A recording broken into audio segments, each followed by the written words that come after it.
Good afternoon, everybody. I hope you're well during this time, slightly strange time for us all, I know. Pleased to welcome so many of you for today's BFI Network live talk with Aneil Karia and Stuart Bentley.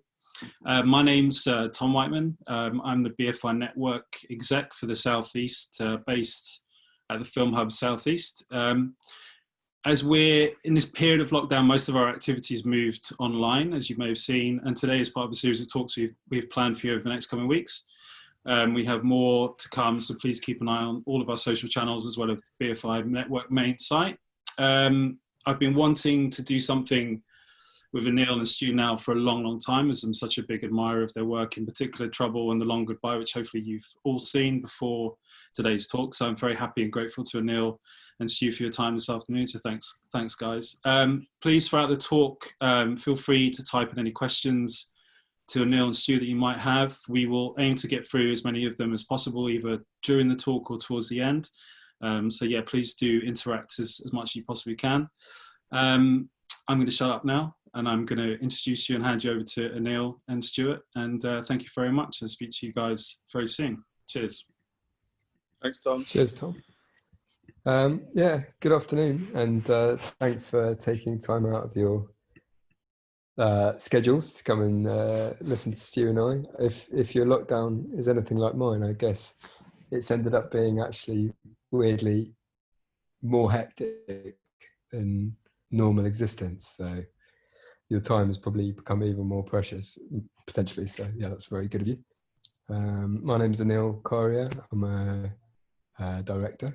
And this is my good friend Stuart Bentley. Hello, I'm Stu. I'm a DP, and yeah, we're just going to talk a bit today, I guess, about our working relationship and, you know, kind of how things have worked out for us over the years, and how we've got to where we are today in terms of our working relationship. So yeah, I mean, I guess we met at film school. We both went to National Film School quite a long time ago now, and Aneil actually did the TV directing course, which I think was was that the first year, Aneil? Yeah, so I didn't actually do the film directing course. I did this course with quite a long name called Producing and Directing for Television Entertainment, which is catchy.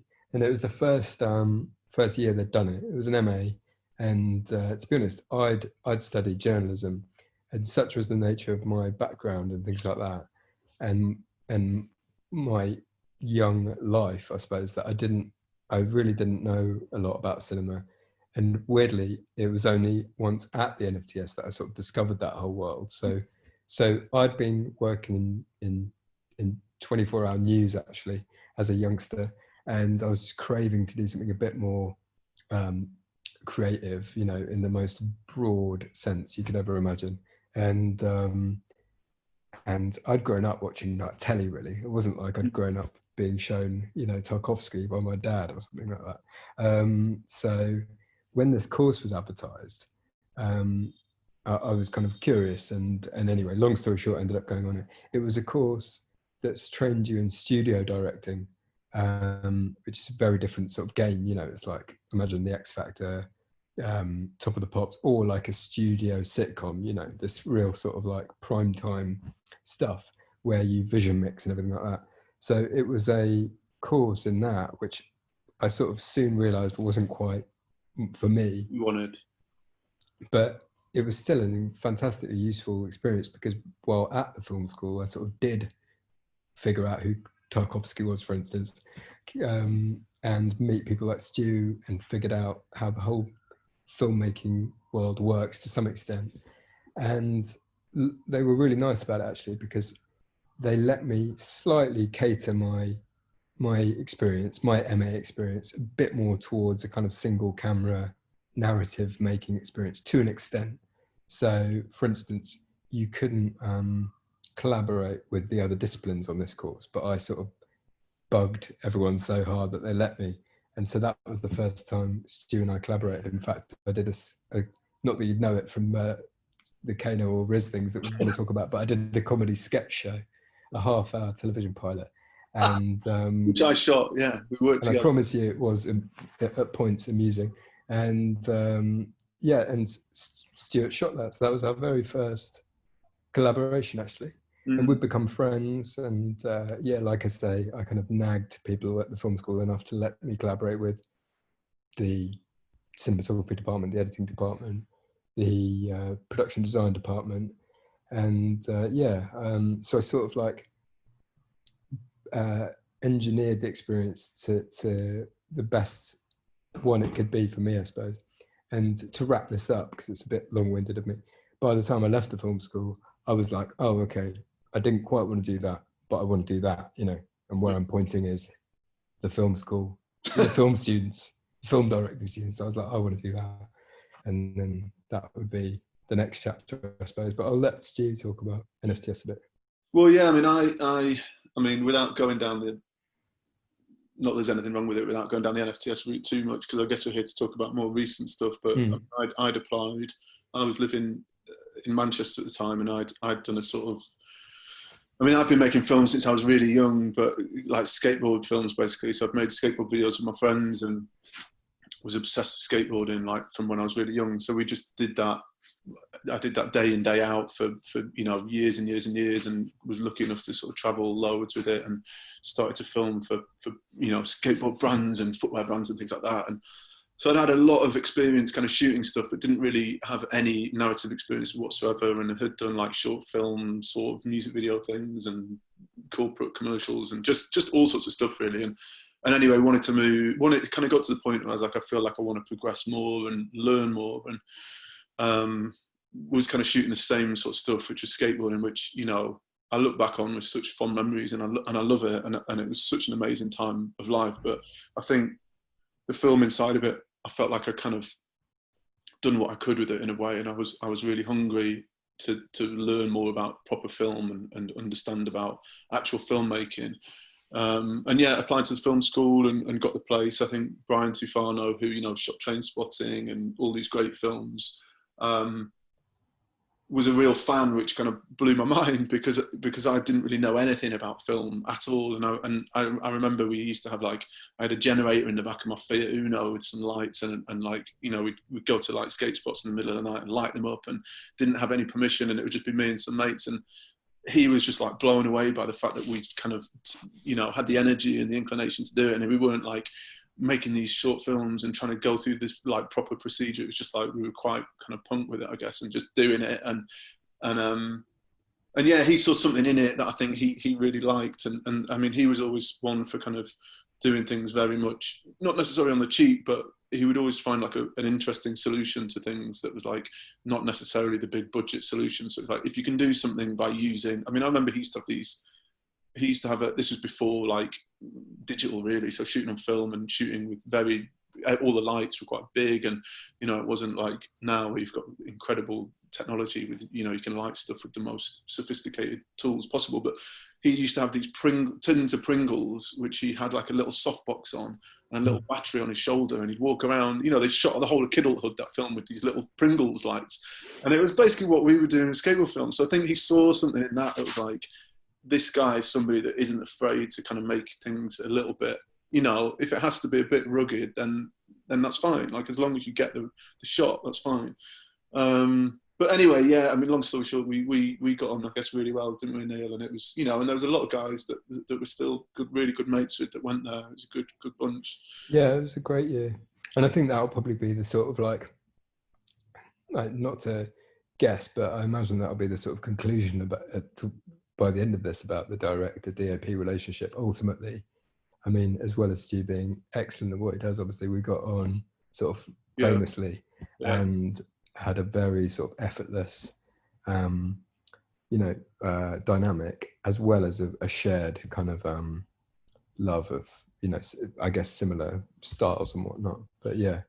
And I think, yeah, I mean, it's kind of interesting, isn't it? Because there's a lot, like for me, DP, like you work with obviously lots of different directors, and I will be working, you know, because I work across some kind of commercials, and I used to do a lot of music videos, maybe not so much anymore, but it's a lot of music videos, a lot of commercials, and, you know, do TV and feature films as well. So within the space of a year, you might work with like 10, 20 different directors, and you're trying to navigate. I think as a DP, you're trying to like make sure that each director has got their own unique approach and their own kind of, you know, voice and the things that they need. And I think as a DP, you're there to try and support them and to help them operate to their maximum potential. Basically, that's my job. The way I see it, anyway, is like you're there to support them, help them, and just make sure that they're able to like work in the best possible capacity that they can. And I think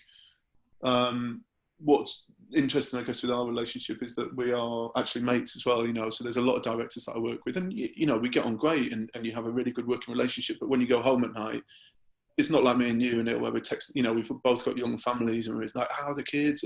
And we'll meet up, you know, and have drinks and whatever. And it's like, we are, I think our, you know, I think we're more than we're more than friends.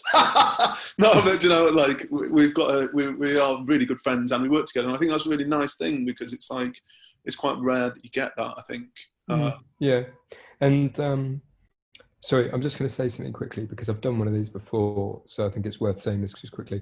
For the questions, there's the chat window, which I could see a lot of going into, and then there's a separate Q&A window, and it's a bit easier if you put the questions. I'm not trying not to sound like a teacher here, but in the Q&A section, because it kind of logs them quite neatly, et cetera, if that makes sense. Someone's saying, cool, thanks, will do. Nice one. Yeah. And I think it depends, you know, it's like, it depends what kind of, we'll go back in a second and start talking about, you know, since, you know, what happened after film school, but I think it sort of depends what kind of human being you are as well. You know, for me, it means a great deal to me that the sets and the shoots I'm on are sort of, not to sound too naff about it, positive, like friendly places, especially actually when you're going to shoot material like, you know, these two films we're talking about, that isn't always pleasant. And you've just got people who you respect as humans as well as like professionals. And Stu is one of those people, and Stu works with crew like that, you know. Like Adam. And I have been on the odd, like Adam Conlon. And I think that's the thing, sorry to cut him, but I think as again, like going on, without just going on about DPs all the time, but it's very much like your job, I feel, and again, this is something that I learned really early on, it's like your job to maintain and the atmosphere on set. You know, it's your job to run that atmosphere. Like, you are there to maintain and to kind of initiate the atmosphere on set. So, for example, on things like Kano, you know, the stabbing scene itself was a really, really tough scene to shoot, and you want to make sure that all of the crew and all of the people around there are really aware of that. And I think, you know, while the director, Aneil, or whoever is off talking to the cast, like, you want to make sure that the energy levels reflect the performance in a way. So it's like, of course, it's a great job, it's fun, we're all there to, you know, it is a really fun job, and there's sometimes when you have the time of your life and it's brilliant and it's a laugh and whatever, but there's other times where I think you have to really be really mindful of the environment around you, and to respect the cast's, you know, need for like quiet and calm, and you hope that just a little bit of that atmosphere will kind of like make its way through into the performance, so that they can feel like focused and ready, and there's not loads of people clambering around and kit and stuff, you know, rattling around. It's like, you want to make sure that there's a really sort of calm and professional atmosphere at all times. So yeah, I think that's hugely important, and something Stu and everyone who works with is so mindful of. I think the more actors you work with, the more you realize that it's an incredibly, you know, obviously complex art that they're practicing, and you have to make the conditions kind of right for them and respect that. And what you don't want is an actor kind of taking their eye line somewhere, and there's you know, some dude on their phone sort of like scrolling through Instagram during a take or something like that.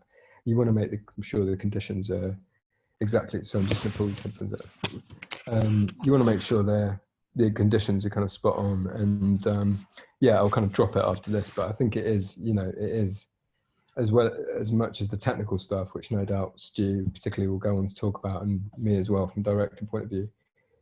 Just, I don't know, finding the right people and creating those conditions of respect and also warmth and things like that. I think it's huge, really. I think it is almost, it will get you kind of halfway, I think, to a good place, because everyone's comfortable and everyone can work at their best. But yeah. Well, it allows you to do your job, doesn't it? And it allows the cast to do their job. And I think, you know, you want to, hopefully as a DP, step on set and be prepped enough and be ready enough and know enough, you know, even if it's something that's lots of improvisation or something where you might not know exactly where you're going to end up, you want to have kind of anticipated all the different options and thought about all these different scenarios in your head and think, well, we might have discussed that on the recce, and Aneil might have said he wants to shoot that way, but there's every chance that, you know, once we get going, then we're going to need to turn around and shoot the other way. And traditionally, you know, you might have a ton of kit and crew and stuff behind the camera. So it's like, for me, I always quite like to work in a way where the floor's really clear. And if you do want to turn around, or you want to suddenly, or if the director or the cast suddenly say, I want to try this or I want to try that, then it's not like a half an hour, hour-long process to kind of clear the decks, reposition, relight, redress.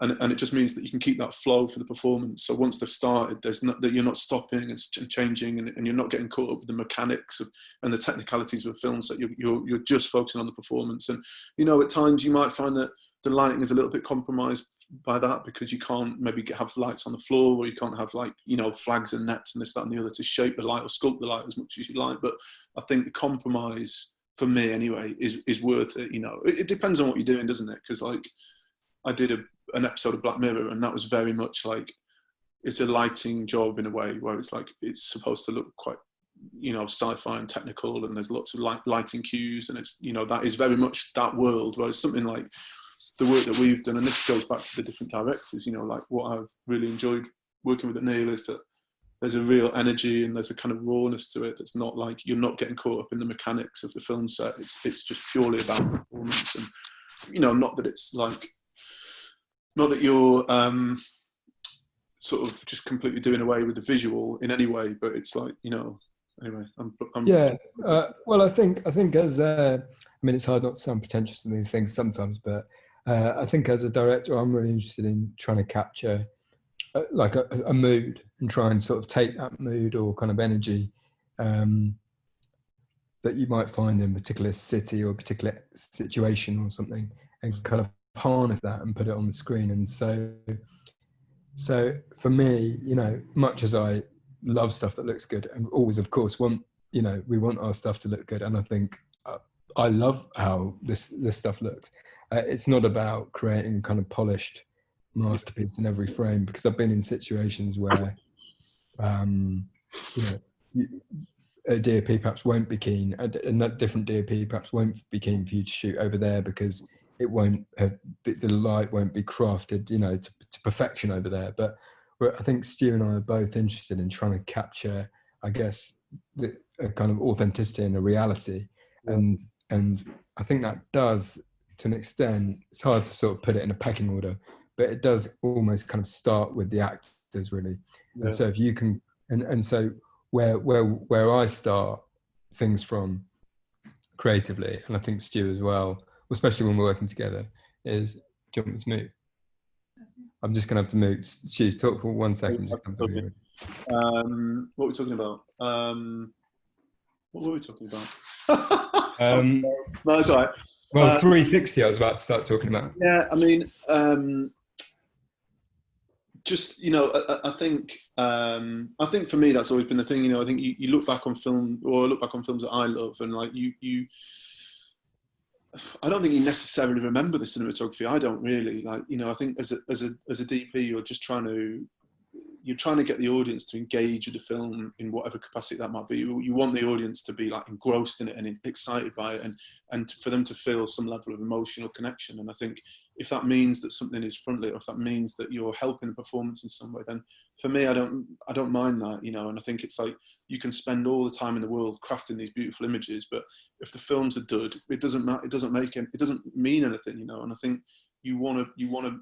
I guess it's about priorities, because, you know, ultimately on a shoot day, you know, we can talk about how we want to light things. We can talk about how you want to shoot this, and this, but there's a reality to an actual filming day. Like you've got whatever it is, 10, 11, 12 hours per day.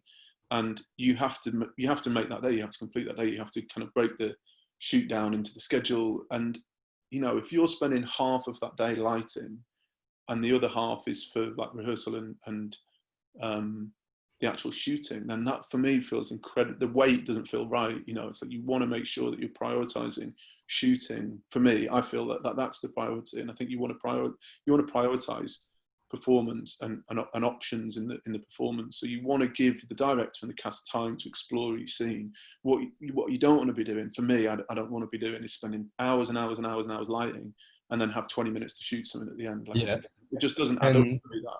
So that's about preparation. It's about making sure that you can get into, you know, if it needs a pre-light, you need to get production to help you, support you, and say, we need to pre-light this location the day before. You know, Bill, I think, might be on this. He's a fantastic gaffer, and he's great at like knowing, you know, you'll turn up on locations and it'll already be prepped. And again, he'll have more options for you. So you'll be like, this is fantastic because this is where we said we wanted the light source from coming through this big window, but he'll have something standing by over there. So in the same way that I might give Aneil options, you know, Bill or a good gaffer and all the camera guys, all the camera crew and you know, got fantastic camera crew. They all will give you things that you know, we've got this, we've got that, and you're just trying to have options basically, which obviously can end up costing you a lot of money. So it's fighting that battle with production and trying to make sure that, you know, it's time shooting versus the cost implications of like pre-lighting a location basically.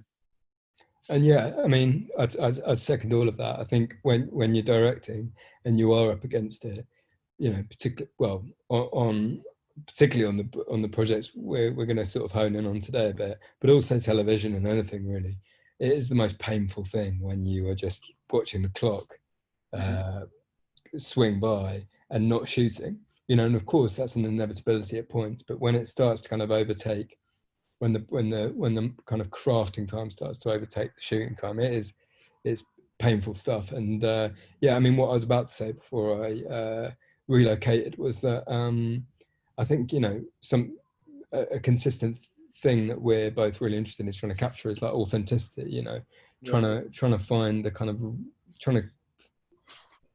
create a sort of real world feeling to whatever scene you're doing, however kind of heightened it is, which can of course be really hard, but that's the ambition really. And I think to do that you have to create the right conditions for the actors. And so you know, what you don't want to do is give them a kind of like 2 square meter area where they can feel comfortable in. And you know, the other I'm actually terrible with anything to do with metrics, but the other 16 meters squared, they're not allowed in, and it's full of, you know, crew, and it just feels like a film set. What you want to do, and what we try and do a lot of the time, is create a 360, as they call it, environment where it's pretty much lit, you know, 360. They can pretty much go, I mean, obviously, you know, they can't go anywhere, but you know, they can go anywhere to an extent. And they kind of have the freedom. So if they're in a home, as much as possible, and obviously it's impossible to do 100%, as much as possible, that feels like a home that they can move around in. And especially as I like to kind of embrace elements of improvisation and things, they can't just be allowed to improvise with the dialogue. They sort of have to be able to do that physically as well. So if they want to be able to move into that space, they should be allowed. And so, you know, I think Stu really respects that ethic. And of course, you know, the other HODs that we work with do as well. It's for them to buy into as well. So they deserve a lot of respect for that. But yeah, so, but not every DP is up for that. But yeah, I think the reason we work so well together is we're up for trying to create an authentic environment for, first and foremost, trying to create an authentic environment for the actors to do their thing in. Right. And you know, shall I wind through a little clip and I can kind of talk about it on a text? Yeah, good idea. Yeah. So I don't know. I hope you can all see this. So this is the long goodbye, which you might have watched before this. I'm not sure, but yeah, just talking about that sort of 360 approach, you know, which we kind of Aneil and I work with a lot, which you know, I really enjoy, and you know, of course it's not right for every project. Like I say, the Black Mirror I did very much wasn't that style or approach, but it's something that I do really enjoy, and I think it's almost like a documentary, and you kind of, you know, the sort of positions in the room where you're going to get sculpting on the actors' faces, so you know that if you look into a certain area, you're going to get a nice level of contrast and you know, detail in their faces, and you might just supplement that with some practical lights or mirrors or something to give you some depth to shoot into. So it's working with the art department, you know, and making sure that you've got options there that the art department have given you, and you can then kind of control that as you go on. So can you all see this? Maybe, hold on. I've only got the Q&A thing up. Maybe, let me just see if I can get the chat up as well. Oh yeah, does that all look all right? Can everybody see that? Well, it's black at the moment, but yeah. So again. Right, I'm going to try anyway, so maybe we can talk about it. But basically, so like on the longer buy, for example, you know, this was essentially available light. I mean, we had some practicals on, so you can see here we had a practical on, which, you know, just gives you this nice sort of detail in the background, and, you know, kind of wraps around this actor's face here. But essentially, the whole space was just a couple of practicals on, you know, available light coming through the window, and, you know, I quite like to sort of underexpose things a little bit, so you keep all this detail in the curtains, and then we work with a fantastic colorist called Simone, and he'll kind of bring those highlights down, and then you'll bring the shadow detail up on the face. But, you know, I really like this, that you've got this shadow here on Riz's face, and then this kind of highlight wrapping around here. But what this also gives you is that, you know, we like to work on these like slightly older lenses, so you get this really nice soft flare. And what this gave us was just the opportunity to work really quickly and to not have to stop and break things down. You know, if you were talking about shooting this, I don't know, with flags and things on the floor, you might have a flag to create this shape. You know, a flag, if those of you that know, is like a bit of black fabric that sort of can help sculpt light. So, you know, you might sculpt the walls a little bit, or you might sculpt the face to get a bit of shape. And by not having that on the floor, it gives us the freedom to sort of move from space to space. And I just love that energy. So like things like this, where, you know, we're the camera's moving from one character to the other, and there's a real sense of sort of dynamic movement there, and it's not just like locked off graphic frames. Like, I really like a moving camera. It's not always right, of course, but for this scene, it's like, it's a lively, vibrant, hectic household, and you want to travel through with the cast, and you want to sort of show this sense of energy, I guess, and you know, life and a really sort of vibrant atmosphere. So being able to move through the space freely and easily and not have to stop is crucial to that. So it's something that, you know, you might spend a little bit longer in the morning dressing and lighting and kind of getting the right light levels. So Bill, the gaffer, who, I don't know if he's on here, but we'd kind of walk around the house while Aneil is maybe doing rehearsal or wardrobe or checking props or whatever, and we'd look at these sort of light levels. So we'd look at, I mean, this is just a really simple top light that we'd put on a dimmer, and we'd walk around and look at that and say, yeah, that's good. And, you know, so it's really simple in terms of lighting. There's no film lights at all here in the whole shoot, literally nothing. It's just a few little practical bulbs on dimmers. I mean, yeah, it's a tiny, well, it's not a tiny house, that's a bit strong. But, you know, once you get X amount of people in any house, it's pretty tiny. The Kano house was certainly tiny. You know, straying a bit, but the most of the home locations in Top Boy, for instance, are tiny. If you put, you know, even if you put a handful of film lights in them, you're severely, as well as kind of like changing the mindset a bit, you're severely cramping the space, you know, for the actors and things, and you're limiting that room. Riz pretty much in that shot could have gone anywhere he wanted in that house, which is kind of the ultimate, really. I mean, we even cleared the street completely, didn't we? I mean, it's like, you know, you look at the shot where Riz looks out the window, and I mean, this location, that's another story, but we found this location like 2 days before we shot it. Yeah. You had an existing location. We had an existing location in London, and the Met Police had okayed it, and then that second London Bridge attack happened about a day or two before our shoot, and the Met Police, I mean, understandably, I guess, kind of shut it down because they didn't want something like this, happening with the mood as it was and things. Amazingly, Surrey Police didn't give a fuck, basically, so they let us. So this is our location, which was like super last minute. So last minute, and we shot this ridiculously on the 2 shortest days of the year.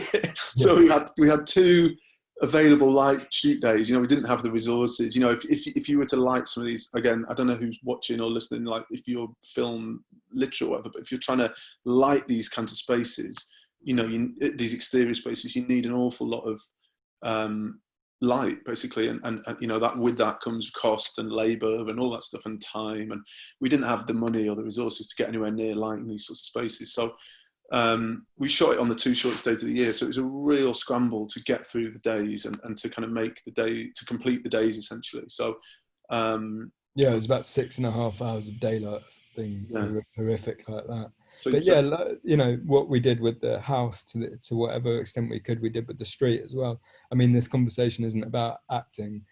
Plus, I'm starting to sound a bit like a broken record, but even for those policemen, which are relatively small parts, for these paramilitaries and things, the more you can, it does play into the cinematography chat completely, because the more you can make this entire thing feel real world to them. I mean, it's obviously, with this video in particular, an extremely heightened situation. But the challenge with a story like that is how can you make this film so it doesn't feel exactly that, heightened, unrealistic, and what's the word? Unimaginable, really. And you want to root it and ground it, however heightened a situation it is. You want to ground it in reality, and for the actors to be able to pull that off, you need to just put them in a reality of sorts. And that goes back to what we were saying. Obviously, when you're shooting material like that, it's not pleasant a lot of the time. And but yeah, I mean, it feels like, and I mean, it's had incredible sort of feedback, that film, and it feels to me like, I mean, I feel really proud of it, and it feels like, obviously, it's a very kind of topical and because I mean, you have a whole other web series on that, and terrifying kind of reality that we're living in, unfortunately. But I think I think our intention was to make it feel so authentic and so grounded in reality, like you say, Aneil, that when the moment comes that the sort of paramilitaries come, you've established this real world, and you've established this scenario that feels like it's just an everyday happening, and it's so grounded in reality that it makes it all the more brutal when the violence begins. And I think you could approach that in a completely different way, and that whole sequence, the initial sequence, could have been shot, let's say, on Steadicam or dolly and track, and locked off frames, or a much more like cinematic approach, quote unquote, and it could be like really like slick or whatever. And I think I feel, I mean, obviously I don't know because I didn't shoot it, but I feel that wouldn't be anywhere near as powerful, or the impact wouldn't feel as powerful when the paramilitaries arrive. And I think that's like, it's going back to that thing about creating an atmosphere on set. You hope that Riz and those guys felt very much empowered to kind of just do what they needed to do, and to make it feel really natural, and also for you to have the time to experiment. Like you've got, I mean, it was a short day obviously, but you've got the time at least to try some options and to kind of finesse performance. And you're not, because it's mechanics. It's hard to, I mean, obviously anyone listening here who works in this world will know it's hard to relay just how much of a clusterfuck these things become, isn't it? When you have like it's not like you look at this idea and you think, oh, how many days do we need to do that? That's how many days we'll have. It feels like you always have about 50% maximum of the time that you'd ideally want. So everything is you're always up against it. And the fewer extra hurdles you're putting in front of yourself, the better, because you're going to be up against it anyway. But another thing, which ties into the 360 element is how, I think we both like it, but I particularly like to do long takes. And I think that's another thing that for the actors is a real luxury, and really allows them to, you know, it's a bit of a no-brainer, isn't it? Like if you're cutting things down into sort of 10-second chunks, you're never gonna be able to get into the rhythm and the reality of the scene or whatever. So letting things run, seeing where they go, you know, creating kind of some parameters for them, but not, you know, not 100%. So there was some freedom there, and only really cutting when you think, you know, something has started to die really, or there is some kind of other problem. Long takes were something that, you know, unfortunately it's not something we can show today, but long takes were massively something we embraced in the feature film Surge that we did between these two films, actually. Yeah. And I think it's extremely liberating for an actor when you can run long like that. I think that's kind of, you know, the dream really for them, rather than breaking things down into, you know, super compartmentalizing everything. And we were going to touch briefly on, you know, the other crew as well, because like I said, everyone needs to kind of embrace this way of working, and none more so than the first AD, because, you know, that is an amazing job. I mean, I don't know what sort of person in their right mind would want to be a first AD, but thank God some people do. And I think it's a real art when you can do that well, because ADs do rule. Well, you know, some of them rule, and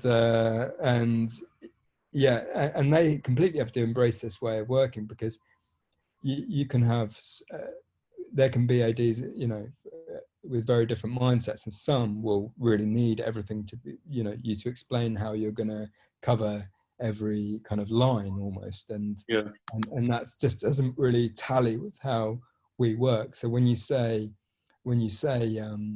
oh, you know, we're not sure, or we'll see, or we'll find out during the take, it can be very disorienting for some ADs. But I think, you know, the ADs we love working with just totally embrace that. You almost have to sort of give in to the unknown a little bit. Yeah, no, so that'll just help. I mean, we did, without talking too much about it, we did a film last year, and there's quite a few sort of set pieces where it's almost like the wake in the Kano video, where, you know, the AD essentially, oh, hold on, I was trying to share the thingy on there. The AD essentially sets up the no, it's not working. The AD essentially sets up the environment. So, you know, in the Kano video, it's wake, and you know, there was, I don't know, 150 people in this tiny little house in South London, and it was all night long, and it was just absolute carnage. We had a, you know, real sound system in there, and it was, you couldn't hear yourself think, and, you know, it was basically just a real huge house party, wasn't it? And we knew before we went in there the shots that we wanted to try and get, and the scenes that we wanted to try and get, but to try and navigate that was incredibly difficult, because there's people everywhere, and we've got a camera, and you're just like fighting through, like, you know, people drinking and smoking, and Kano had to get on the microphone and kind of help calm the crowd down a little bit, but at times it was just absolute pandemonium. So, you know, you need a first AD who can appreciate that at times you might not necessarily be, you know, here's our wide shot, here's our mid shot. They just set the thing up with you, and they understand that, you know, you're going to go in there and give you the freedom and the flexibility to kind of just do what you need to do, basically, and go in and shoot that in the way that you need. And I think, you know, again, it's going back to that thing about just creating an atmosphere, and for me, that wake seems like hugely successful, and it would be a sound person's worst nightmare, because there's like the levels all over the place, and it's just a total mess in terms of the audio. But why won't that come up? It's interesting. I'm trying to get the what do you call? Oh, here it is. There we go. Can you see that now? Okay. Yeah. I mean, I'm just going to sort of pull up some stills, really. But, you know, it was. I mean, this is such an amazing sequence, I think, and this is an. I think what's interesting to talk about off that actually is things like shot lists and things like that, because I think a lot of I think some first ADs would kind of want you to, you know, while stuff's being set up or a costume change is happening or something like that, that they might want you to tell them, you know, what coverage are you getting here, you know, and it's almost like they're after a definitive list of what shots you're going to get, and, you know, Stu and I will always go into something with a shot list, you know, technically speaking, but we'll know pretty much 100% that is going to be it's a very fluid kind of document, you know, and I could never at the beginning of a setup tell you definitively these are the 7, you know, setups we're going to do, because you know, it's only through doing it that you find what you really want. And maybe that sounds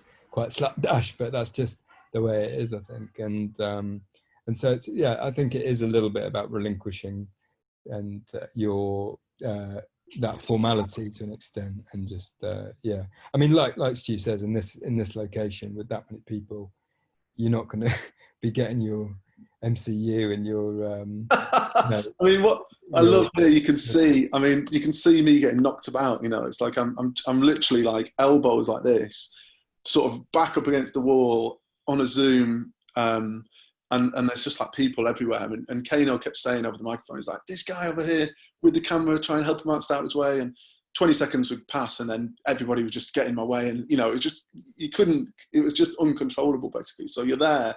And I think because I used to do quite a lot of sort of documentary stuff and have shot quite a lot of docs over the years. So you're like, I just love that energy. And I don't, you know, it's like, if you start trying to like break things down and like, okay, you guys stand over here and we're going to get this like this like tunnel where we can shoot through, and it's like you lose that energy. Yeah, exactly. The moment you'd have tried to create shot within that environment, you'd have lost every bit of authenticity. Like, what are you talking about? Like, you know, and you see there the cameras get bumped around, and it's like it gives it a real sense of urgency and kind of, I don't know. I think it was, and just boringly technical. You know, this was like super simple. So again, Bill Gaffer, you know, fantastic, did a fantastic job. But it's really simple, just a normal domestic house light. I think we had some pearl bulbs, but on a little dimmer. There's these little dimmers you can get, which you sort of plug into the actual light socket itself, and you can kind of control it on the actual bulb.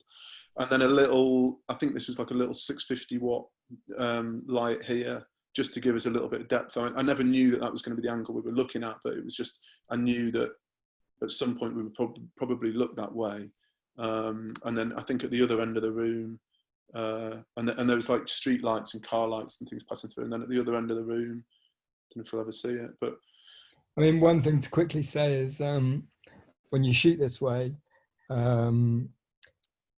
yeah, I mean, you just need to give massive respect to the editor as well, because by relinquishing that formality and like diving into the unknown and being that kind of raw about things, you are obviously creating a whole host of problems and challenges that you wouldn't have if you were going in with your wide shot MCU reverse kind of shot list, you know, on a tripod or whatever. Clearly, you're going to have fewer challenges in the edit, you know, when you do that, but you're going to lose a lot of other things. So I'm not saying it's you know, I'm not saying it's not complex, you know, but yeah, that's why I guess just finding the right team is all along every step of the way is key. Stu, we were going to talk maybe about the stabbing sequence with talking about blocking. Can I just say really quickly, we didn't get a chance to recce this location because it was we actually shot this video about 3 weeks before we started our feature film, and it was this like mad panic, wasn't it? And we were like, we should be kind of prepping the film, and we did it over 2 days on a weekend. But it was just such a great project, and you know, Aneil obviously kind of, I'm not quite sure the backstory, but Aneil approached me and it was like we had to do it, and in a way it was a sort of good opportunity to you know, not use it as a test for the film at all, but we explored some ideas that we knew we were going to try and develop in the feature. So it was quite a nice way to kind of at least have a bit of a warm up. But just to say, like, you know, there is something to be said, I think, about not over prepping things. And, you know, you look at this location, we didn't see this location. There's deep red wallpaper and zebra skin wallpaper. If you went into that and you were kind of going to shoot a film, you'd be like, well, that's a bit lively, and maybe we don't want that because it's a bit too much. But this is the thing where you shoot in this kind of way sometimes, and it's a bit more, you know, documentary approach in a way. And I wouldn't change that for the world now. It's got such amazing character, and you just think it looks amazing. I think it does. I love it.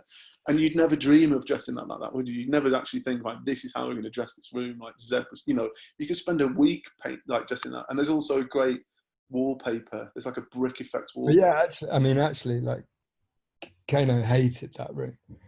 Absolutely, he thought it was. You know, I don't. He's not here now. I don't know what he. Maybe he still hates it. But you know, there were conversations about, is there something we can do with this and that, and you know, and it's been graded we graded it quite heavily, and I think yeah, this great colour through has brought out some great sort of gold, you know, in the skin tones, and really nice warm tones there. But we've kind of, you know, pushed this down a bit so the skin tones really pop. So should we talk about this? I mean, this was. I just think it's quite interesting to talk about because, you know, I think mobile phone footage, you know, found footage style is, I think it's quite scary in some ways, because it's very done, and it can, I don't know, it can be very hokey, I think, sometimes. I mean, you know, I can't sit here and say this isn't or whatever, but I think we did really well here, because this was one thing Kano wanted to do from the very outset. That, you know, the whole idea wasn't pinned down when we first spoke, but he knew that this event wanted to be on mobiles, and trying to pull that off for it to feel legit is quite, I don't know, it's interesting. And I think probably the thing we came away having learned, or Stu had probably learned it before this, is that you can't try and kind of shoot it as a film crew, can you? Like, we gave the phones to the people. It was their phones, wasn't it, in the end? It was their phones, yeah. And even with the witnesses later on, the thing I was just trying to hammer into them, you know, every single minute basically, was, please don't use this phone in any other way you would, apart from how you'd use your phone, you know. And so when it came to witnesses and things, I was trying to get them to kind of get into the mindset of what is, how you're reacting, how you're feeling if that kind of shit is going on below your window or whatever, and just to forget the phone. And, you know, it was literally about being as it was literally about saying to them, if in that moment you drop the phone, if in that moment it would go to the floor, if in that moment your arm, it's a blurry close-up of your arm or whatever, it doesn't matter. You just have to kind of, I'm not saying I knew this, like I'm some genius or whatever, but it just felt like this is how we had to approach it. And it's just like, use your phone like you would, because we'd been looking at actual found footage of these like horrific events. And the thing about it is, it's a mess, you know.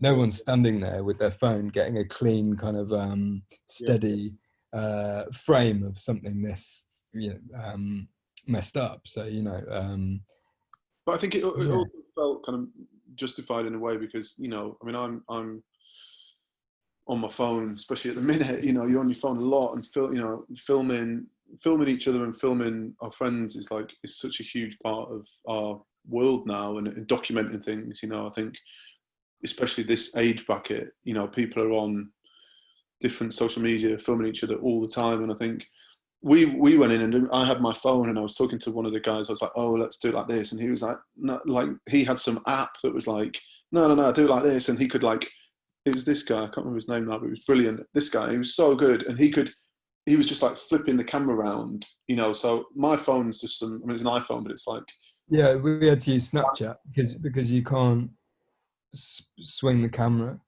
from self.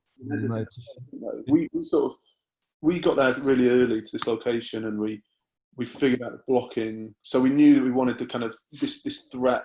I mean, it's kind of quite subtle, but we knew that we wanted this threat of the car. It's almost like a shark, you know, like a kind of precursor to the event going past. So it's like the guys in the car, I've seen them already. Whether or not I think it might be a subconscious thing. If you were to watch it, you might not even recognize it. But the car goes past, and we kind of blocked it out in the morning and figured out that you know, the best route for the lads, and it had to be that kind of thing where it's like they're bumping into their mate.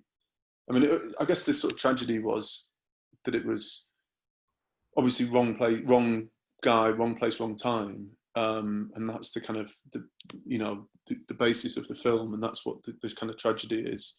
And it was all supposed to feel like so kind of, I don't know, like he'd bumped into his mates, and it was just an everyday, you know, an everyday interaction, and which obviously turns horrific, you know, very quickly. But it was just trying to figure out that blocking with the lads and with Aneil, and trying to get them. And then obviously they're just like such great characters.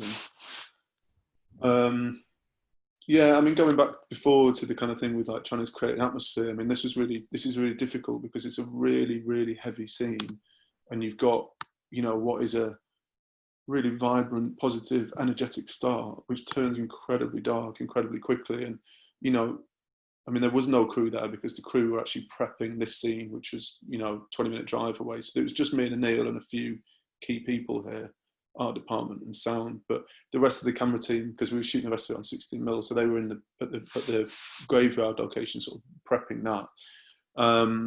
But that was about as 360 as it can get, basically, especially. This was, yeah, I mean, we were hiding in the back of a car somewhere. Yeah, we were in some boot of a car or something. But, we were in this van here somewhere, and I was hidden behind a bush, I think. And but so this was full 360. So it's almost like a piece of theatre, because you've got this entire stretch of ground, you know, this big sort of crossroads that are completely, which were ours to work on. But yeah, just going back to the atmosphere thing, it's like, you know, it was a horrible sequence to film, and I think you know. Well, both Trouble and The Longer Bye, I guess, were about kind of settling you into one mood and then kind of hard flipping it, I suppose. And yeah, it's quite yeah, that was the challenge, I suppose. Stu, I don't know what you think, but I know that I think we can go beyond 4 if we want. Yeah, what do we do? We've got but I wonder if we should look at the questions. What do you reckon? I don't know. What does anyone want to do? Well, so we can click on the Q&As here at the bottom, Stu. Can you see that? Yeah. So we've got at the top, Sophie. Stuart, what's your favourite camera to shoot on? Probably. Well, I do like shooting on film, but it's becoming kind of increasingly difficult. We shot Trouble on film, but the challenge with the kind of shooting that Aneil and I do is that we do. I mean, we costed up the film, didn't we? The feature we did last summer on 16, and that was a real, you know, a very real conversation that we were pushing for.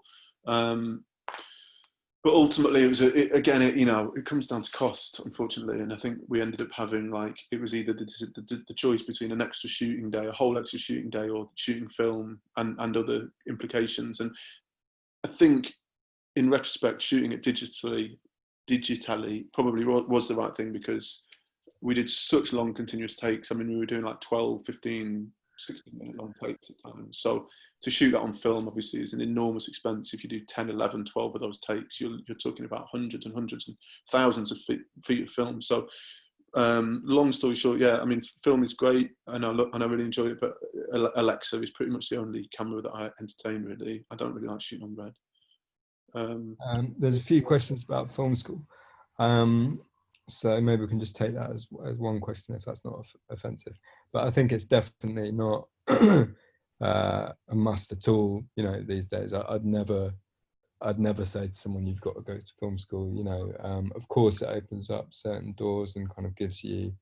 I mean, I obviously didn't, like I talked about at the beginning, didn't study film really, but I did get to forge the relationships with people like Stu, which was the biggest kind of luxury, actually. But I think it's a. What's that, Steve? Sorry, to cut in. I just think it's a very different landscape. When we went to film school, it was like when I went to film school, I don't even know if the internet existed. That makes me sound really old, but it's like trying to get information anywhere. Like now, you've got so much kind of opportunities to get films out there, to get films made. You know, you can make a film on your phone, and it's like film now, hopefully, is more accessible. Whereas back then, I think it was really difficult. So film school was a very viable option, whereas now it feels like you can make your own films, and you can get stuff going without having to go to film school or know anybody in the industry. I think that's the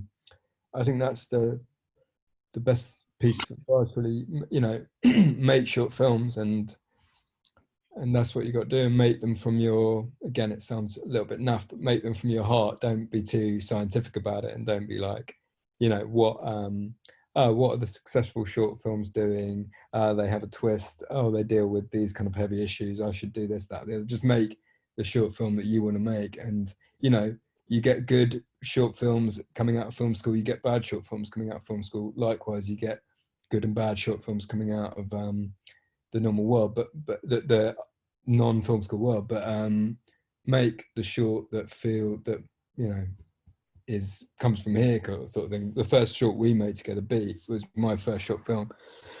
I mean, it was nuts on paper, you know. In fact, I remember Stu saying to me, I can't remember like the specifics of it, but you'll remember this a bit, Stu.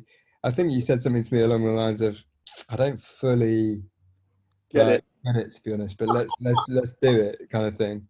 You know, which is completely your prerogative, and I'm so glad you did it anyway. And I sort of know what you mean, because it didn't exist as a formal script. It was this sort of Word document I'd written, and yeah, it was a weird one, but you know, we both look back on that really fondly, and you know, it definitely did something that we wanted to do with the short film. So yeah, make it from your heart, however corny that sounds. But forging relationships, Stu, that's an interesting one. If you don't go to film school and you're starting off, unfortunately, I think, you know, I think out of the, I mean, we had however many people in our year at film school. You know, there was the directing course and the cinematography course, and a lot of the directors I worked with, the vast majority didn't go to the film school, and I didn't meet at film school. The vast majority. Aneil, I work with, there's probably 2 or 3 other directing people that went there that I work with or have worked with. So I don't think it's like the be all and end all of forging relationships. And I think, you know, how do you forge relationships? I don't know. It's really difficult. I think the main thing for me is that if you just make work, it's about being proactive. And I think it's not being too precious about things, especially when you're starting. And, you know, I mean, I'm still starting, really. I feel like that. I still feel like such a baby in this industry, really. But when I first started out and I was shooting short films, I would shoot short films every day of the week. You know, I'd just be shooting. I was at film school. I'd take the camera out of the weekend. I'd shoot a music video. I'd take it back. I'd go to film school. I'd take the camera out of the weekend. And it was just with friends. So it was like, you know, like I say, I was really into skateboarding. So I had a really good friend who you know, was a production manager at a really good production company, and he fortunately was kind of introducing me to these junior directors who, some of them now have gone on to do fantastic stuff, and he would get, you know, connect us together, and we'd just shoot stuff whenever we could. So I think it's just trying to shoot stuff and just be proactive, and you know, you hope that your friends or your network of friends around you, when you're very first starting out, will be the ones that you can kind of grow with and develop with, and try and develop your taste with.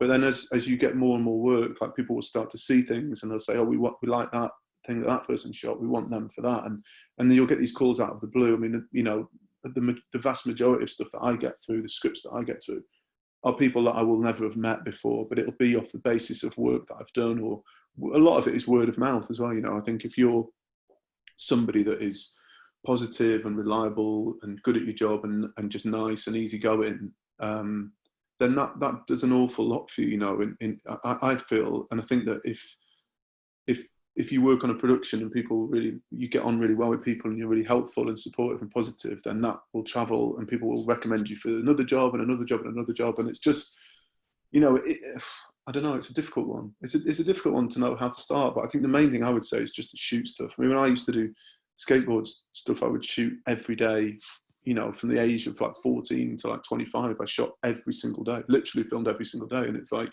that's such amazing practice. So whatever you're into, make a film about it. That's what I'd say. Yeah, and actually, I mean, I wasn't as cool a youngster as Stu, and I couldn't skate and I can't skate. But when I was a teenager, me and my mates were making films every weekend. You know, they were ridiculous and awful sometimes, genius at other times. And they, you know, but I had such fun doing them. And actually, I think I'm being quite cheesy today, but I think that's what you're trying to actually strive for, weirdly enough. Again, like in the professional world, you're trying to just like enjoy it again, because what we've done is probably skipped, you know, about 6 or 7 years, which was after film school, before we started to necessarily getting to do the things we really enjoyed doing. I mean, I'm speaking for Stuart there. That's not quite, you know, that's not quite, we didn't have exactly the same trajectories, obviously, but you know, there was a whole period where it's just, you're just grafting, taking any job you can get. You know, the passion probably isn't there 90% of the time. It's not the thing you dreamt about.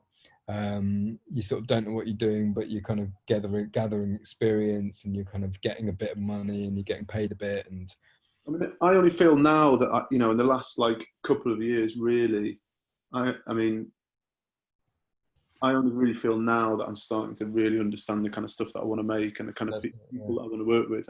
And some people will click for them very early in their career, and they might know that from the very first film they shoot. But it's taken me, you know, a long time to kind of navigate. And that's not to say that, and of course, every project you have to gauge it on its merits. You know, there's so many different factors that make you want to do a project or not want to do a project. You know, the people involved, the script, the actors, the producers, the time scale, the money, you know, there's like hundreds and hundreds and hundreds to contemplate why you might want to do something. But I think when I was starting, I just shoot everything and anything, and like not be fussy about stuff. And, you know, I shot some total duds, as I'm sure I will do again, but you shoot some total dud short films or feature films even. And, you know, but the thing that you gain from that is valuable experience on set and valuable experience of dealing with crews. Or, you know, I did a really low budget film in Morocco, which, you know, is actually quite a good film, but working with an international crew, working with available light, working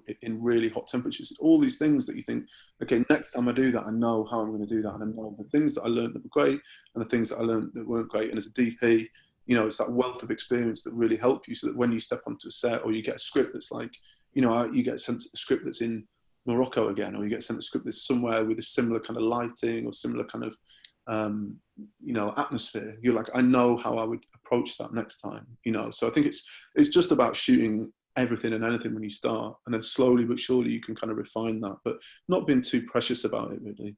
there's a couple of people talking about sort of stepping up, I suppose, from short films to long form. So we could both talk about that briefly. By the way, I saw someone had not heard what camera you were saying. Oh, Alexa.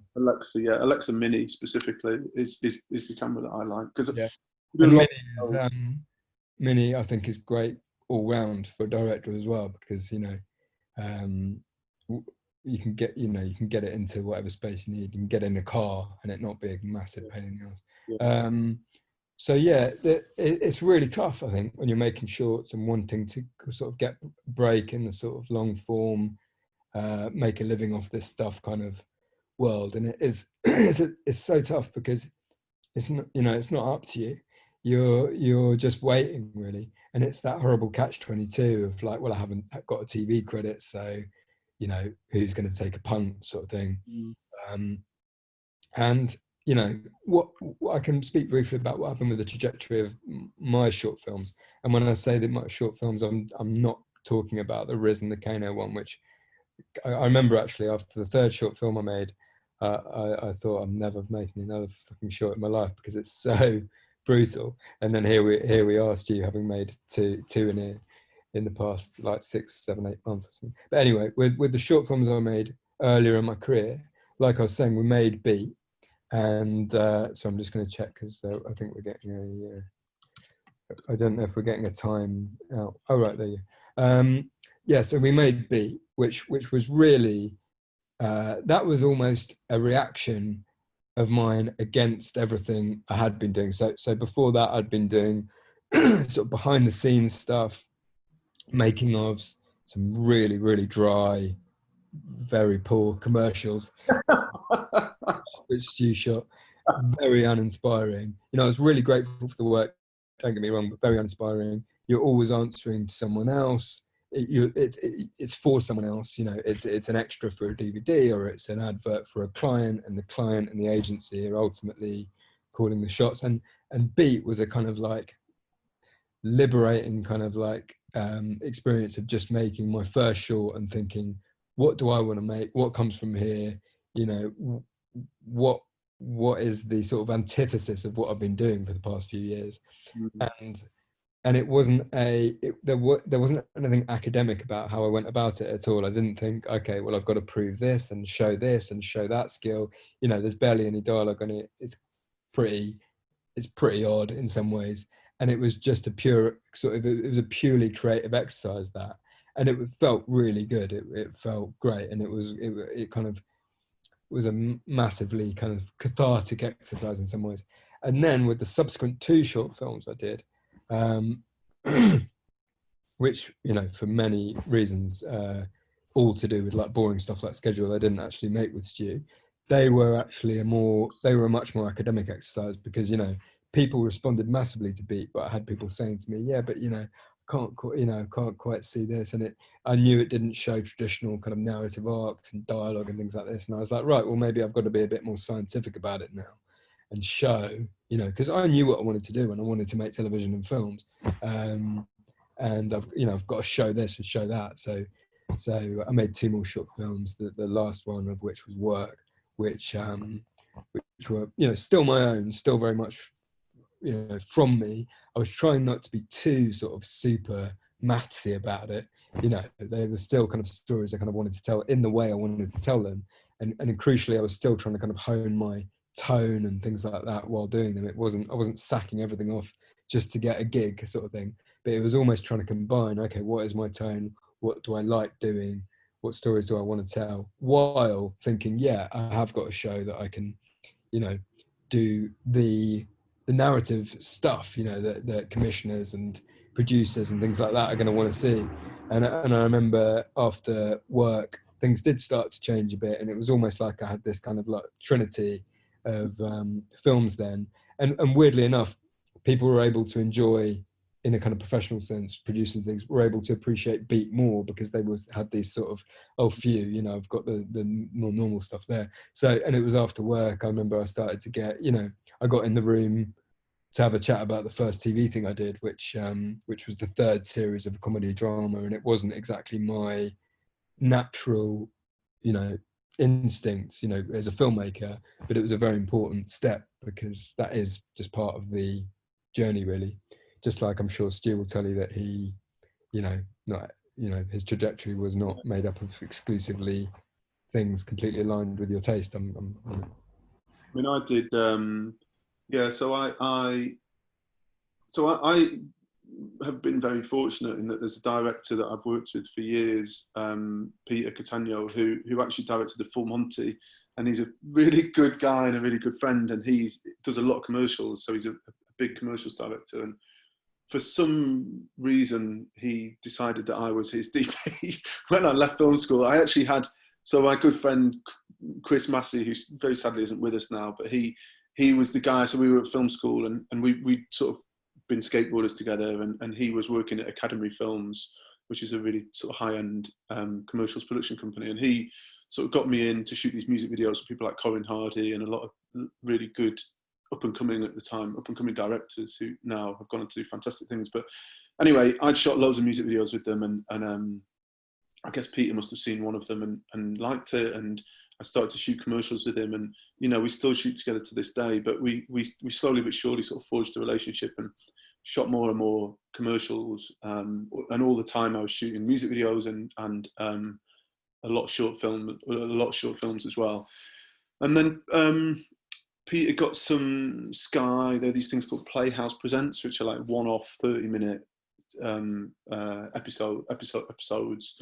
And again, like Aneil was saying, they weren't necessarily the kind of, you know, the dream scripts that I wanted to do. They weren't like, oh my God, these are amazing. But for me, it was a great thing to get the opportunity to shoot some TV with a director that I really liked. And weirdly, one of them was 3D, which was like this mad challenge. It was like, wow, I've got to shoot a 3D TV series.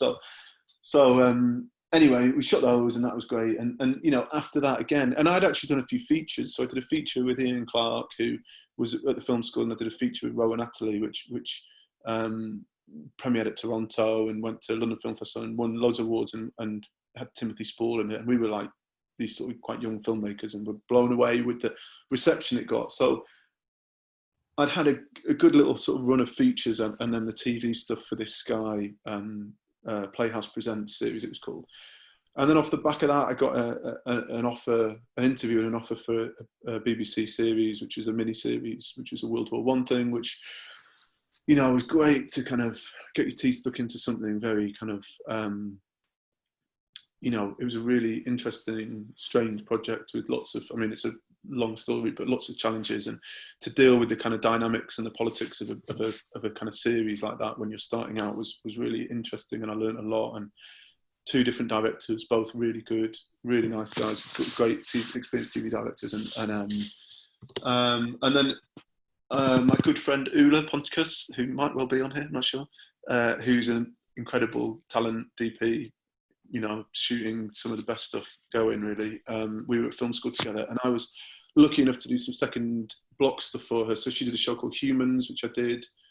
And then incredibly, I got a call from Shane Meadows to do This Is England. I don't know, I'm just listing my credits now, which is quite boring, isn't it? But basically, it's kind of, it snowballed. So like, they'd seen stuff that I'd done with this documentary I'd shot, and they'd also seen stuff that I'd done on Glue, which was a series which Ula had started, and I'd kind of done the last block of it.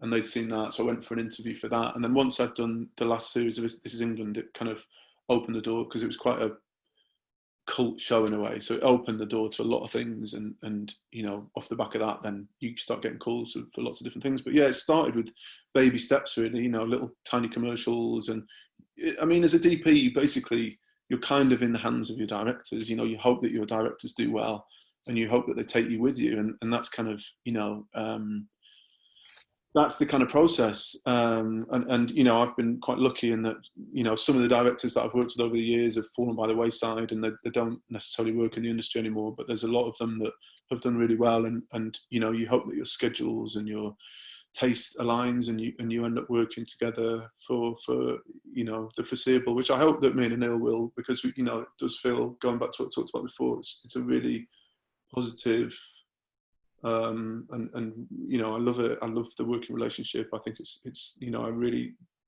to have the film last summer, to have that kind of green lit and ready to go, it was like a dream job, really. You know, to get all the crew, to get, you know, we had the fantastic camera team, and lighting team, and you know, I think some of them are here, Korshan and Trey and Evelina and Adam and Bill and all the guys, you know. Anyway, should we answer some more questions?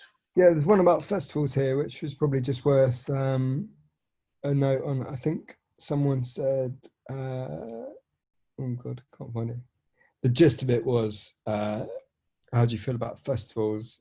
Is it, you know, is it the big thing that matters?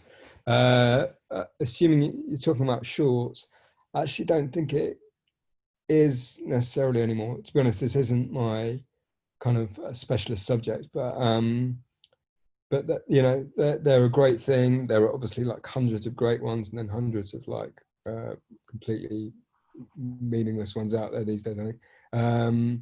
But and they can be great fun. I know that Beat did, thanks to you know, its producer Scott O'Donnell, who, like, because it's pain in the arse, I think, just, you know, submitting to all these places. Beat did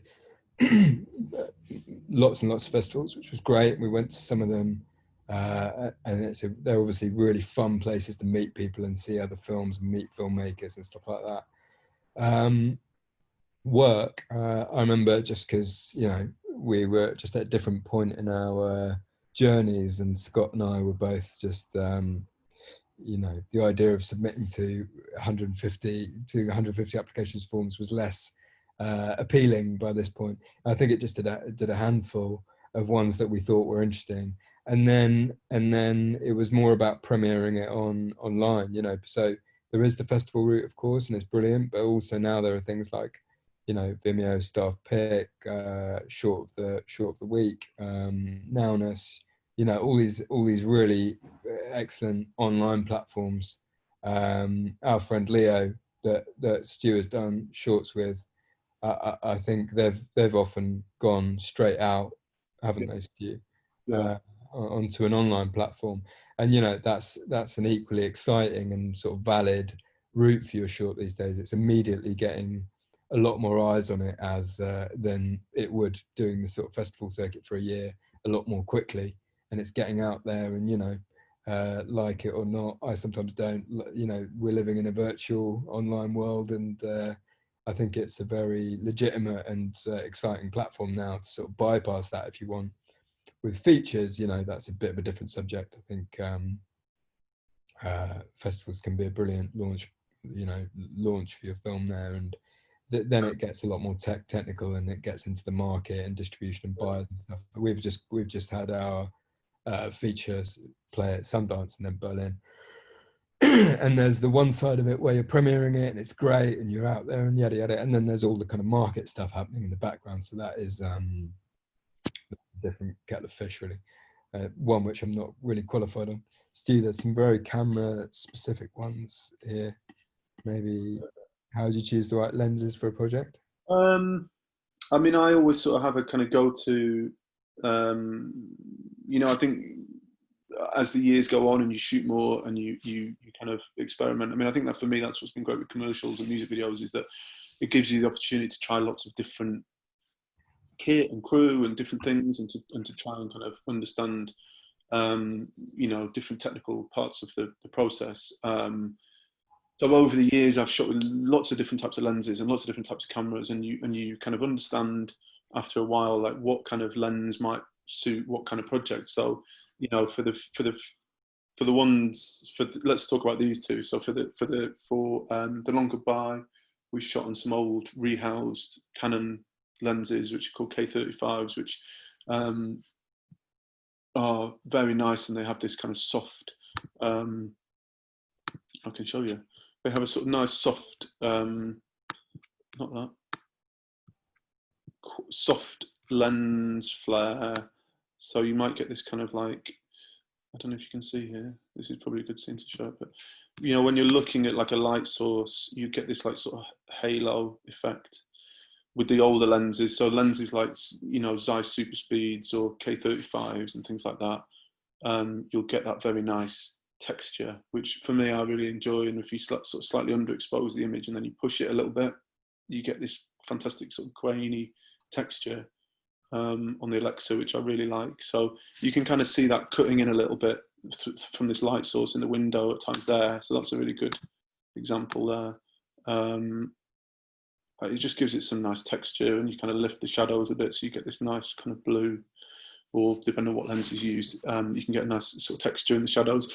Saying that, you know, just to talk about different projects, Black Mirror, we shot on the anamorphic master primes, which are probably the polar opposite world from this lens. So they're very sharp, very crisp, very clean, and that was because we're trying to kind of maintain and establish that kind of Black Mirror, I guess, quite technical and sci-fi world. So everything's very sharp and crisp and clean. So I think for me, you know, choosing the right lenses it's like casting your film. You know, you're picking the right lens for the look of the film and the energy of the film. So it's like, what is the script about? What is the world that you're trying to create? Is it something that's kind of organic and raw and naturalistic, or is it something that's very polished and slick?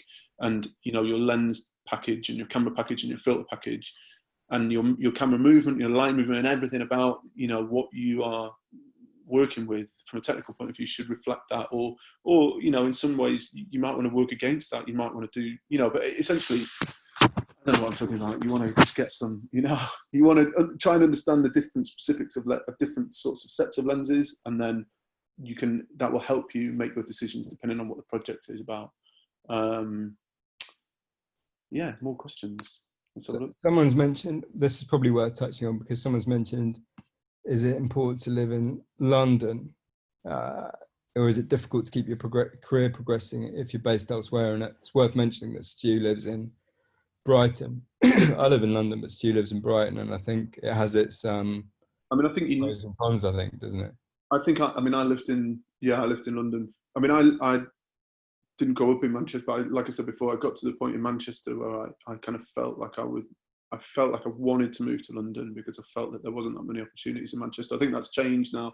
I think there's a lot of TV and film being done there, but at the time, and especially because I didn't really know what I was doing, London felt like this great sort of move for me. I think it's really good to live in London when you're starting. I think there's such a huge range of, you know, events and festivals and people, like-minded individuals. I think it's of course it's not like the be-all and end-all, and it's not to say that if you live somewhere else you're not going to have a successful career in film. But I think when you're starting, it really can help, just because the pool is that much bigger than anywhere, you know.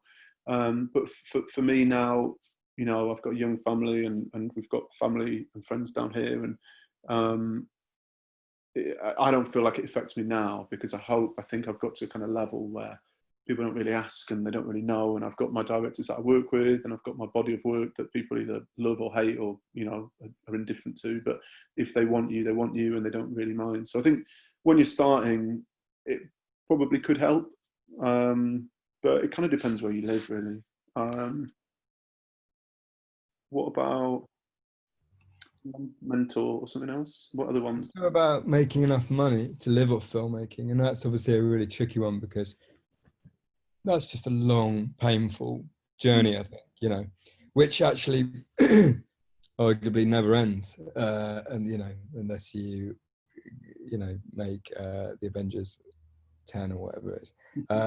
But yeah, it's a long, old, painful journey. I mean, I think it's just worth saying, because I think it's something that hopefully shouldn't put people off, that when we were making the shorts I was speaking about earlier and things, I was doing part-time jobs for ages.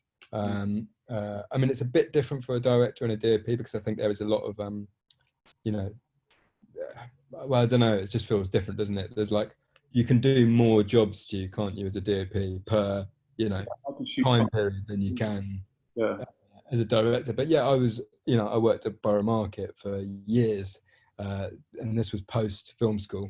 I did gardening work. I mean, I worked in bars and, you know, shops, with skateboard shops on the weekend. 100% wasn't coming out of film school. No. And then making a living of filmmaking that took absolutely forever.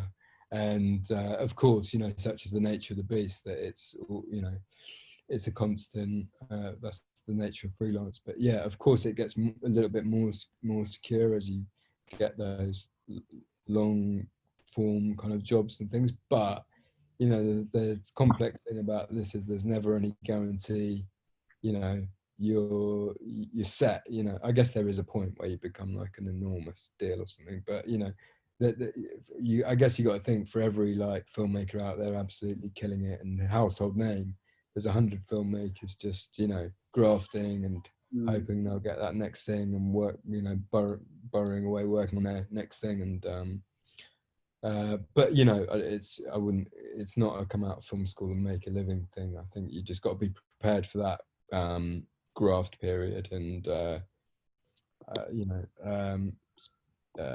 only the sort of love will get you through that, really. But yeah,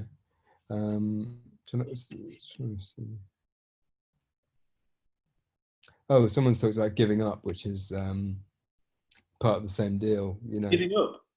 Someone said, how quickly have your DP director careers taken off since starting in the industry? Has it been a steady process? Were there moments when you felt like almost giving up? I mean,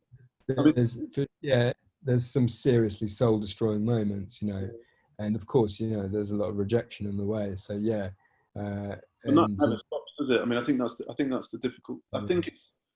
I mean, ultimately, you know, we're not brain surgeons or, you know, frontline NHS staff, so it's like you're making entertainment at the end of the day. But I think there's something like desperately crushing about that feeling of rejection, and you know, I think that's something that you'll have throughout your whole career, unfortunately, unless you lived some kind of charmed life where you're just like the go-to guy for everything. But, you know, DPs, directors, actors, you ride your waves and you have your years or your months or whatever, where like you're the flavour of the month, and like the phone doesn't stop ringing, and you're like, every job is like coming and coming and coming, and you're like, scripts are coming in, and you're like, this is great, and you're working and you're working and working. But then, you know, that can very quickly go. And, you know, I've had it, as I'm sure you have, Aneil, and lots of people on here, but I've had it where there's directors that I've worked with, you know, 3, 4, 5 projects, you get on really well, you have a great relationship. I mean, this is more commercials really, but, and then you find out that they've gone with somebody else for a commercial, and, you know, it can cause you to lose sleep at night, because you question your ability, you question your attitude, you question whether you're,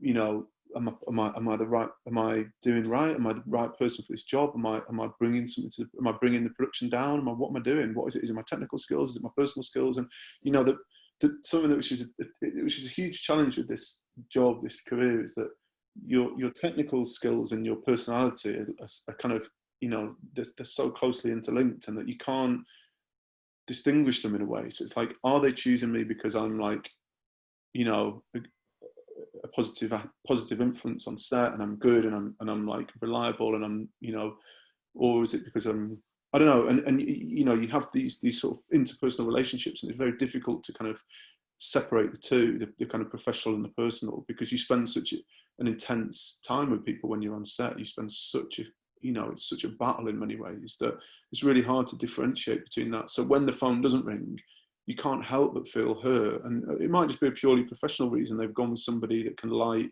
or has lit cars before, or they've gone with somebody who's lit, you know, I mean, some of the stories about commercials are just ludicrous, you know. I mean, I've had people asking if I've got a show reel for dogs, literally like, have you got a show reel for dogs? And you're like, no, I haven't, you know. And it's like, I don't know. It's a difficult industry, and I think unfortunately that's the kind of like, you know, that's something that you're just going to encounter for the rest of your career. We all are. There's I think we're meant to finish at 4:30. There's a slightly more lightweight question here. Maybe we should finish with that. If you could work on any TV show, what would you like to work on? I'm going to take that as a historical TV series, because okay, yeah.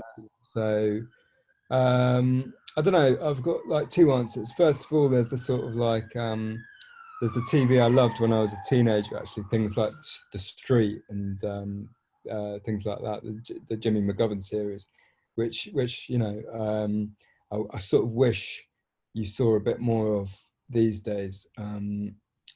So much British television seems to be about like the murder of a young girl and the investigation into that or something, whereas these felt just like very well done, very well written kind of human stories, which I used to, and I loved watching them. And I think, you know, on a low level, they probably made me think, oh, I'd like to do that one day.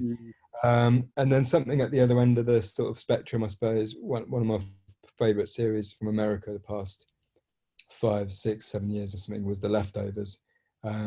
Quite different to my instincts as a filmmaker, actually, but I thought it was an incredible series which like blew my mind. So I wouldn't mind working on that, but it's over now. Stu? Historically, I guess, well, God, where would you start? I mean, you know, just talk about the things that I like. I mean, I love The Wire. I love, you know, Sopranos, all of the classics, really. And then recently, what have I liked? Tiger King. Shoot that. No, I don't know. I mean, I'm trying to think what recently that you know, that I've seen that I love. Oh, I started watching Devs last night. That looks unbelievable. I don't know if you've seen that first episode of that. Is incredible. Like the Rob Hardy cinematography is just unbelievable, and the world is great. So looking forward to seeing more of that. But yeah, I mean, I love The Wire. I love the characters, and again, I guess it's going back to that thing where you'd watch it now and it would probably feel not dated is the wrong word, but it's not like the cinematography show. It's not like it looks like this slick, polished, beautifully photographed thing. Like, it's technically competent and fine and looks great, but it's about the performances, it's about the characters. And I think that's what you remember, you know, as filmmakers. Like, I remember the characters in The Wire, Omar and all these people. It's like, I don't remember this, you know, this tracking shot or that tracking shot. It's like you remember the characters. And for me, that was such a strong show. and I just loved it, you know. So yeah, are we done? Is that it? Yeah, I think so. I think Zoom might chuck us off, sadly. But thank There's questions that we've not answered. I feel bad, but Yeah, sorry. Thank you so much as well. Sorry if we rambled at any point. no, it's great. It's been really good. It's been really interesting. And thanks to everyone saying thanks. yeah, thank you. Thanks everybody. Thanks to all the. Can I just say really quickly as well? Just like obviously all the crew who work on these things for like pennies, like do such a fantastic job. And yeah, someone asked about the budgets. I mean, just low, basically. Yeah, and I wouldn't do. You know, it wouldn't like. You know, for me to talk about my work, it's not my work. It's like Adam, Evelina, Trey, Bill, Kit, all the crew, Korshan that are there to support you and help you, and that's like, you know, that is the family that gets you through it, basically. So yeah, just say that. Great. Thank you, guys. Just to let everyone know, this will be hopefully available online as well for people to watch for years to come. Long time. Yeah. Nice one. Well, thank you, Tom, as well. Thanks for Yeah, it's been really a real pleasure to have both of you join us. So thank you so much. Yeah, and hope everyone stays well. And as I said, we've got more of these talks coming up. So next one will be announced tomorrow. So yeah, we'll be back online next Wednesday, the 29th. And there's also other things. There's a talk with Charlotte Regan this week, which BFI Network is another BFI Network live talk this week going on. So yeah, thanks again, guys. And hopefully see you both very soon. Wicked. Thanks, Tom. Thank you, everyone. Thanks, Tom. Thanks, everybody. Bye. Bye.